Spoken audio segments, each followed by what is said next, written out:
Good morning, everybody. It's Big Dave here from the Mad Rock Morning Show, and I am joined by Zach Grantham from Katy Country as well. And we are here for our December Teacher of the Month announcement. And our program this year brought to you by Night Furniture and Mattress, Pediatric Dentistry of Sherman, and Parkway, Buick GMC. All right, Zach, I cannot believe we're already halfway through the school year. Teachers, my wife has been working in education for a long time, and this is one of those weeks where educators are like, when does Friday get here? Because Friday marks the end and the start of winter break, and that also marks the halfway point of the school year. And so here we are with our December Teacher of the Month. You want to make the big announcement? I'll bring him on screen. Yeah. Our Teacher of the Month for the month of December is somebody I know really well. It's Regan White. Regan, how are you? I am well, Zach. Thank you. Now, a lot of people may not know this, and they probably don't, but Regan and we went to church together for a long time. So Regan can let everybody know right now that I'm still the same height I am at the age of 34 that I was when I was my oldest son's age of 9 years old. That is true. I can verify that. However, I will say that you're probably not the same weight. No, not the same weight. Not at all. Not at all. And by the way, that weight has fluctuated a lot here during the school year, which shows you how much I've went and got bean burritos. But anyways, Regan, tell us a little bit about yourself, man. You've been doing this teaching thing for quite a while now. I've been a teacher for 14 years. Most recently, I was a teacher at Whitesboro ISD. I was the computer science / computer maintenance / all things computer instructor at Whitesboro. I was there for 14 years. Awesome. Yeah. That encompasses a lot of stuff when you talk about fixing it and stuff. When Zach told me, hey, we got a technology person, I was like, yes, somebody that can speak my language. And I'm like, because I'm like along the lines of all the radio people around here, I'm like the only tech person. So when I'm not the IT person, we have people for that. Right. But it's like when people have a tech question, they're like, go see Big Dave. No, don't come see me. Send a note to IT and have them help you out. But every time, though, they always come to me. And you know how I learned how to do all the tech stuff that I did? I know you had to go to school for it there, Mr. White, but you know how I learned? It's called Google. You Google things to troubleshoot. That's how all the stuff that I ever learned how to do with all the computers and everything was just Googling it, watching YouTube videos, doing it, and just learning step by step how to change out, batteries and laptops, because I had to change Zach Grantham's laptop battery because he broke it. I don't know what he was doing on it, but he broke his laptop, and I've had to change fans, and I had to change, hard drive, like all this. I didn't go to school to do that, but I learned how to do it. And that's why technology is so important, because we never think about that. I mean, we've all got these devices, which, they have more computing power in this thing than what they went to the moon, the Apollo missions, right? I mean, just one thing in your pocket has more computing power than that, but nobody knows how to fix it except for the people that I guess you teach, Mr. White. That's true.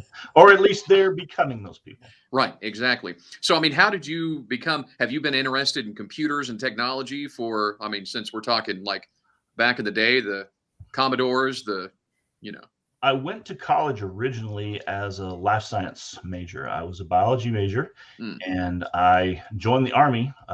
My first job out of college was as an entomologist for the state agricultural agency, and I discovered that I was going to starve to death. Did not pay as well as I had suspected, and considering that I was also paying off student loans along with trying to eat. So I joined the Army. Yeah. And when I did, this was 1982, 83. So the computer was just coming into its own. I have in fact been on ARPANET. If you're a technology person, you know what ARPANET is. Right. I have actually Zach has no idea. Been on ARPANET back in the day when there was a total of one picture on the internet, and it was some gemstones at the old museum in Washington. The natural history, or Thank you. Yes. Yeah. Mm-hmm. And so I got hooked, I guess you could say.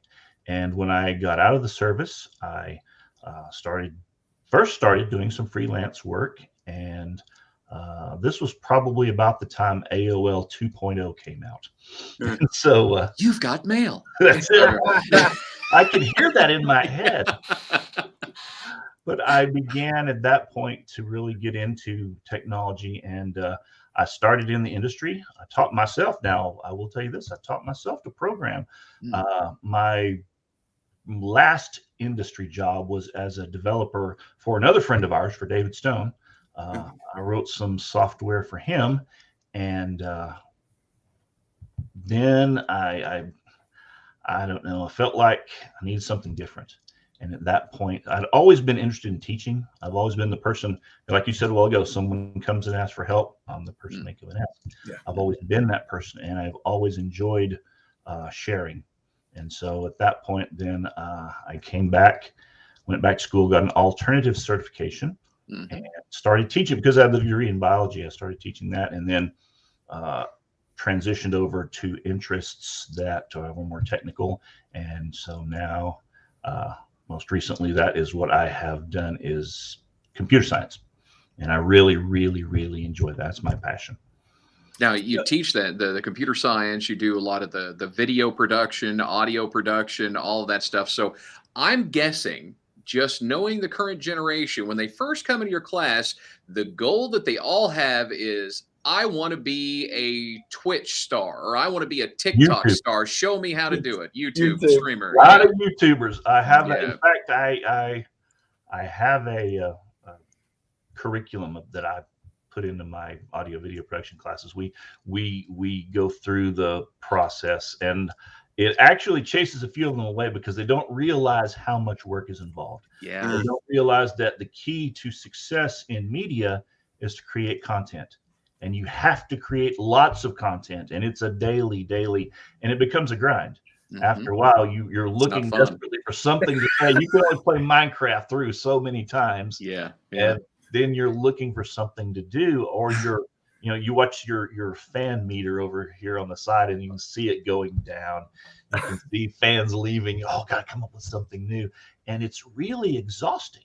Some of those guys, I don't know how they do it, how they create that much content. If nothing else, they build a lot of video. So yeah, they do it 24/7, seems like. Yeah, a wise person once said, content is king.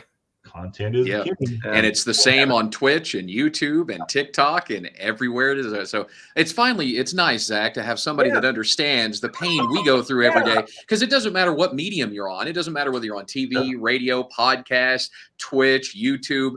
You got to come up with content. You got to do something and something different that's not always the exact same, to make people interested. But, being a teacher is, I think, a very rewarding experience. So why did you decide that was the thing you wanted to do? Did you have other teachers in your family that, like, hey, you know what? I've seen what they do. Now I want to go through this alternative certification thing, and I want to do this as well? I did. In fact, I had several. On my father's side, most of my uncles and aunts are teachers. I have lots of teachers in my family, and I heard them talk about how rewarding it was, and how satisfying, and also how frustrating it could be. And any job that generates that amount of conversation on both sides of the coin, both frustrating and enjoyable, is definitely not ever going to get boring. And that I have maybe it's ADHD, I don't know, but I get bored. And so I need something to keep me going and keep me mentally occupied. And teaching does that. I promise you, put yourself in a room with 20 teenagers and sit there an hour a day for 9 weeks or 18 weeks and see how it changes your life. I promise you it will. It will make you a different person. Now that I'm thinking about it, Zach, I think teachers are the ultimate content creators. Think about it. Every day, they have to create content that keeps the attention of that age group. And I don't think I could pull that off, quite honestly. I mean, wow. Good for you. Being able to relate to these kids, too. Yeah. Especially when you're not a kid yourself and it's been a while since you've been one. So I really work at relating. That's probably my biggest struggle is staying relevant, staying related to my audience. What you were saying a while ago, creating content for a teacher, that is, you'd think, okay, well, you build your lesson one time, but that's not the case. You constantly refine, you constantly fix, you constantly change, you constantly add something new, because if you don't, like we were talking about a while ago, it gets boring or it gets stale. And if it gets stale to me, then that's as bad as it being stale to the kids, because then I'm not giving my best effort putting out the content or presenting the lesson. You might be able to get away with that. You might be able to get away with that, like maybe math or something, something that stays the same, English, and doing all that, outlining sentences and things like that. But when it comes to technology, especially what you do, the technology changes by the day. So you have to update. Otherwise, you're teaching Windows 95 and they're ready to learn Windows 10. Oh, and that is why I try my best not to use textbooks in the classroom, because of that exact reason. It really tickled me. I had a computer maintenance textbook for years that it was Windows 95 or 98. It was something very far back in the day, and I just couldn't bring myself to bring that textbook out and open it anymore. And you know what? We're going off script here, folks. Yeah. Just can't do this anymore. So, but no, you're absolutely correct. It is particularly difficult in technology to stay relevant because it changes so fast. It changes every day.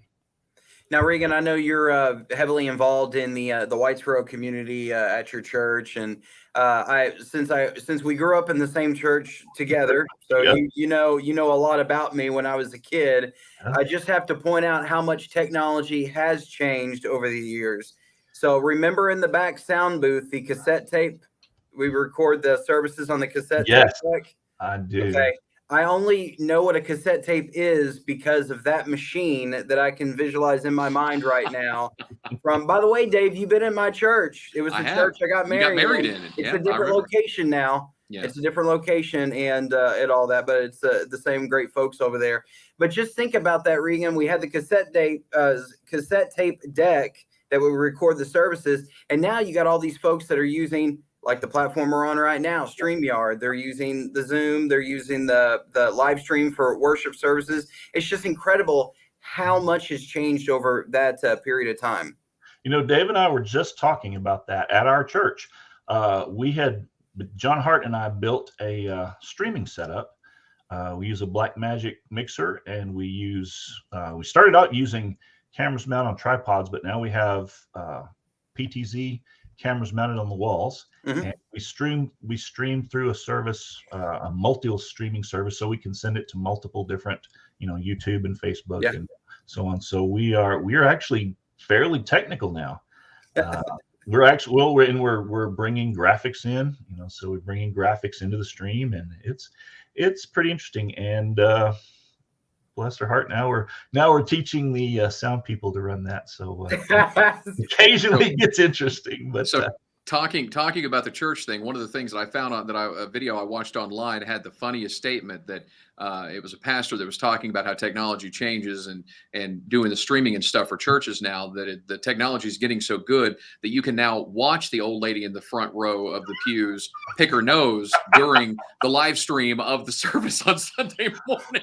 We do our best not to ever show the audience. In fact, our cameras are mounted facing the pulpit, and they will not turn. Yeah. A lot of the churches have it so it faces the crowd, from behind the pastor. Yes, so it's getting high definition now, where it's like, if you see Granny pulling out the handkerchief, it's time to switch to a different camera. It is. Oh, golly. So Regan, I know this is totally inside, but I imagine Brother Joe and Lyndall probably are aware, and you're probably aware of worship fells. And this is what live stream has caused, is now when you have a symbol that falls over in the middle of the service, it's all caught. Yes. Or let's see, and I'm trying to think. I think it was a wedding, and one of the smaller, younger kids from the audience ran up on the stage because her aunt was getting married, and in the middle of the service, came running up the stairs and stuff like that. I guess it's okay because it's heartwarming and cute, but at the same time, it's a producer's nightmare. Like, oh no! But it's content. It's content. It is. The word. It's content's king. Become a meme. on the church accounts. But I mean, even in schools, I mean, last year, the whole COVID thing changed the way that football in Texas is done, because they allowed, the UIL allowed for more streaming to be done. And we were talking before we went live here, Mr. White, that, and by the way, I can't help but call you Mr. White because of Breaking Bad. I'm sorry. It's just, I love that show, and I have a Mr. White here, and I can't not say it. Okay. I'm sorry. I know. And the fact you said you started as a science, I'm not even going to go any further than that. But I'm just saying. That's funny. So, That's funny. Anyway, talking about football, a lot of schools went to the point because you could only fill the stadiums to half capacity, and people still wanted to see their hometown play, right? Yes, so sir. they ended up having apps. They ended up with streaming, and we were talking before we went live that you helped also not only your church but also set up the Whitesboro streaming for football. Yes, sir. That is true. We have. Currently, we can input up to 8 cameras, and we have a nice mixer. We also have graphics available there, and we also have the ability to send that footage to our scoreboard. On our scoreboard, we have a big LED screen, and so we can we did that over the course of the last couple of seasons, and I believe we'll continue to do that until UIL tells us to stop. And then maybe a little bit after that. They've opened Pandora's box, and people are used to it now. They're not going to be able to say, "Oh, no more streaming." People are used to it now. They're not going to be able to do that. That's kind of what I'm hoping, because it really does make a difference for, and I maybe not even for football so much as for other performances, particularly absolutely. For the primary school. I mean, a lot of that was terrifying, and it. I had grandparents from places like Idaho and Montana saying, "Oh, thank you for streaming that. We get to see our grandkids once a year, and we never get to see them do anything at school because we live 1,000 miles away." And so it really, really, really makes a difference in the lives of a lot of people when you can show them their grandkids, or show them their little nieces or nephews doing some kind of Christmas play or something like that. I really enjoy that part of the job. I really have fun doing that. So Regan, Dave and I, I'm sorry, I just know him as Regan, Mr. White. All good. Sorry. I'm saying it with the accent, Mr. White. I know, my bad. All right, so we ask all of our teachers every single time that we do one of these teacher interviews. Okay, so $750 from our sponsors, so that's pretty awesome. So we know how you teachers are. And you like to get the little gadgets and do all this stuff. He's going to spend it on tech, right? That's what I'm saying. That's what I'm saying. He's going to take the $750 and he's going to drive down to Micro Center off of 75 in Richardson, and he's going to spend every cent of it down there, because that's what I would do if I was a tech teacher. I'm sorry. Yeah. Am I right?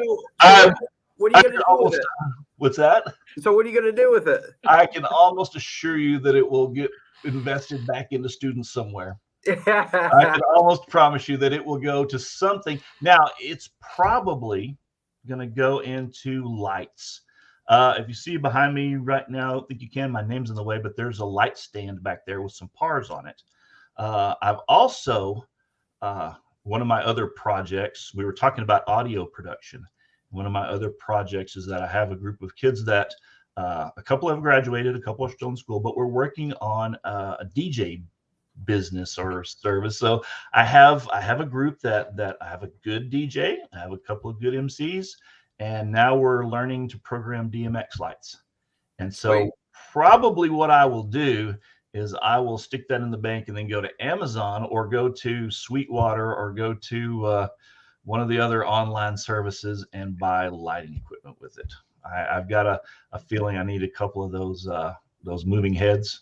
And I've got a feeling that's probably where this money's going to go. So both Zach and I have spent our time as mobile DJs for multiple years. So we totally get the passion of being able to do stuff like that. Absolutely. The kids love it. They really do. We just last year, I guess our most recent was the 8th grade Whitesboro Middle School dance. There you go. We had a ball. That's the most fun. It's nice when you have kids that are close to that age doing for kids that are younger, and the kids that were at the dance enjoyed it, and the kids that were doing the work really enjoyed it. We had so much fun. I don't recall laughing that much at any one event in my life, particularly when the smoke machine set off the fire alarm and the fire department showed up. Oops. that was also fun. Nice. My goodness, that's funny. Again, congratulations to you there, Mr. White, being named our December. See, again, I have to say, Mr. White, I can't help it. Our December. Mr. Regan White? No, it doesn't. It's not as amusing if you don't say just Mr. White. For being named our December Teacher of the Month. Again, is brought to you by Pediatric Dentistry of Sherman, Knight Furniture, and Parkway Buick GMC. We want to wish you happy holidays, you and your family, and hope you have a good one. Now, also, what we need from the rest of you who are watching this is to go online and help us choose or find teachers just like Mr. White here who do amazing work both inside and outside of the classroom. We have a nomination form, and that's what happened for Mr. White here to be nominated and to be the recipient of the December Teacher of the Month award. Is somebody went on, in fact, it shows here a student actually went on. In case you didn't know there, Mr. White, a student went on and nominated you. And then our judges, who happen to be administrators at some local school districts, Dr. Hicks and Dr. Scott from Denison and Sherman, respectively, they select the Teacher of the Month based on the nomination forms. And the nomination form, it's pretty, I mean, Zach, it's pretty detailed. But we know that you out there may not know where the teachers went to college, what kind of degrees they have, what certificates they have, all this stuff. But what you can do is you can tell stories about what the teachers have done in and outside of the classroom for their students, for their community. And those are the types of stories we're looking for. That's what our judges are looking for to be able to select. I mean, what happens in the classroom and those degrees and stuff, it matters, but it doesn't quite matter as much, quite honestly, as those stories about how they help the kids, how they help kids learn, how they help kids outside of the classroom. So please go online, either to 931kmkt.com or to madrock1025.com. Find that nomination form and nominate a teacher somewhere in Southern Oklahoma or North Texas who deserves the same kind of special recognition. Well, Mr. White, we'll let you go tinker with some of your technology back there again in the back right there. But thank you for joining us and congratulations. The good thing is you're now eligible for our Teacher of the Year award, which will be awarded in May. So we'll see you again at some point at the end of the school year. So much. I'm honored, guys. Really, I am. Thank you. So again, go online and go ahead and do the nomination now while you're thinking about it before the holidays happen. Nominate a teacher for our Teacher of the Year program, brought to you by Knight Furniture and Mattress, Pediatric Dentistry of Sherman, and Parkway Buick GMC. We'll see you after the holidays in 2022 for our January Teacher of the Month announcement. See you next time. Bye.